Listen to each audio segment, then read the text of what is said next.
मां बनने वाली है। भगवान ने मेरे अरमान और अभिया की चुनी। रोहित, अरमान और अभिया कैसे सगे थे? वो मैं मासा और तन्वी के सामने ला कर आऊंगा। ये प्रसाद सिद्ध होने वाले बच्चे के माता पिता ही ग्रहण कर सकते हैं। दोस्तों, आने वाला एपिसोड होने वाला है और भी ज़्यादा इंटरेस्टिंग, जहाँ विद्या कहती है अपनी परिवार के सामने।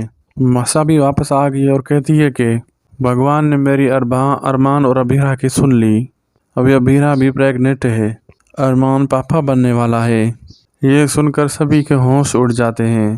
तभी रोहित अभीरा और अरमान को कॉल करता है और कहता है, ये अभीरा और अरमान कॉल पे सुन रहे होते हैं और अभीरा कहती है कि माँ को ऐसा क्यों लग रहा है कि हम दोनों पेरेंट्स बनने वाले हैं। तभी रोहित कहते हैं, आई नो, पता नहीं मम्मी को आखिर ऐसा क्यों लग रहा है। देखना ये होगा कि अभीरा सच में क्या माँ बनने वाली है या विद्या सच जान चुकी हैं।